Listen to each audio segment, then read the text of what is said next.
Shalom Bapak Ibu dan saudara-saudari yang terkasih, jumpa lagi dalam Sikat Sabda Iman Katolik hari Sabtu 15 April 2023, hari Sabtu dalam oktav Paskah. Bacaan dari Injil Markus bab 16 ayat 9 sampai 15. Semoga Tuhan beserta kita sekarang dan selama-lamanya. Inilah Injil suci menurut Markus. Dimuliakanlah Tuhan.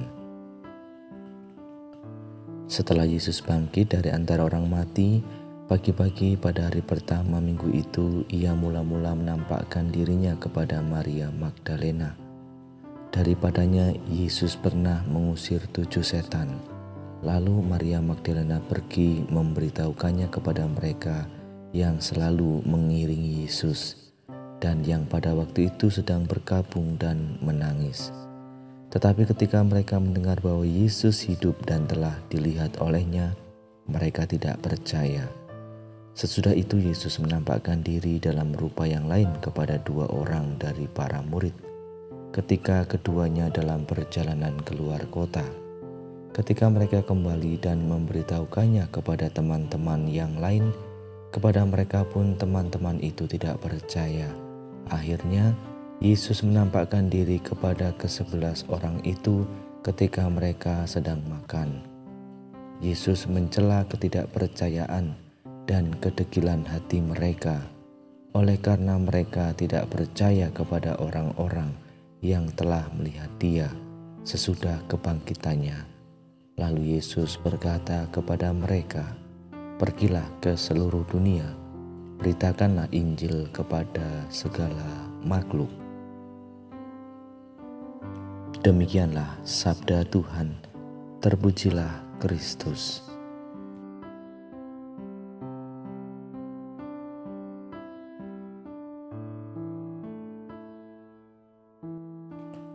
Bapak, Ibu, dan saudara-saudari yang terkasih dalam Kristus, dalam bacaan Injil pada hari ini dikisahkan secara singkat mengenai kebangkitan Yesus dan mengenai penampakan diri Yesus.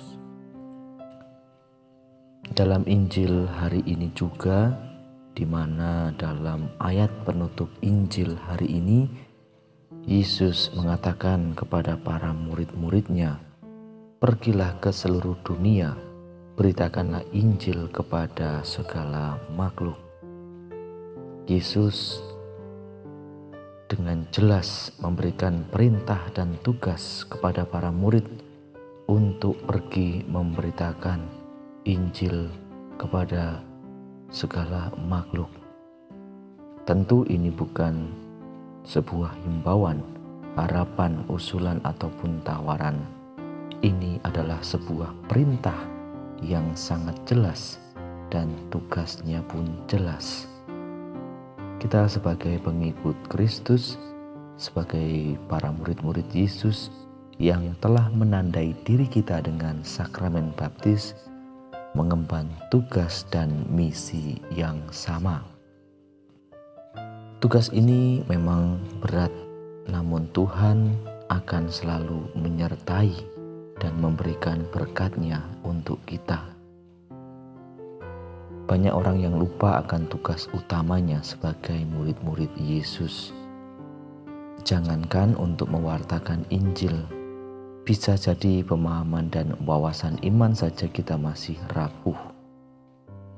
Pewartaan Injil kepada segala makhluk mengindikasikan bahwa pewartaan kebaikan dan keselamatan Allah bukan milik pribadi, kaum, golongan, dan bangsa tertentu. Ini artinya rahmat keselamatan harus dirasakan bukan hanya bagi manusia tetapi seluruh alam ciptaannya. Menjaga kelestarian alam merupakan contoh bahwa kita pun ingin menjadi tanda keselamatan bagi alam. Maka mari Bapak, Ibu, dan saudara-saudari yang terkasih dalam Kristus, melalui peristiwa hari ini di mana Yesus bangkit dari kematian dan menampakkan diri kepada Yesus, serta Yesus memberikan tugas kepada kita, yaitu untuk mewartakan kabar sukacita atau Injil ini kepada segala makhluk. Mari kita bersama-sama sebagai murid-murid Yesus, sebagai murid-murid Kristus, kita hendaknya melaksanakan tugas ini dengan penuh tanggung jawab. Mari kita mewartakan Injil ini dalam kehidupan kita masing-masing, di dalam setiap pekerjaan kita maupun panggilan kita hidup masing-masing. Dan semoga kita senantiasa juga selalu mendekatkan diri kepada Tuhan, agar segala apa yang kita kerjakan, Tuhan senantiasa selalu memberkati kita. Kita mengandalkan Tuhan di dalam setiap karya kita. Kita mengandalkan Tuhan di dalam setiap kita mewartakan karya keselamatan itu. Dan semoga dengan kita semakin mendekatkan diri kepada Tuhan, maka kita pun semakin dimampukan untuk menjadi pribadi-pribadi yang lebih baik lagi, menjadi murid-murid Yesus yang memberitakan Injil ini kepada setiap orang yang kita jumpai. Kemuliaan kepada Bapa dan Putra dan Roh Kudus, seperti pada permulaan, sekarang, selalu, dan sepanjang segala abad. Amin.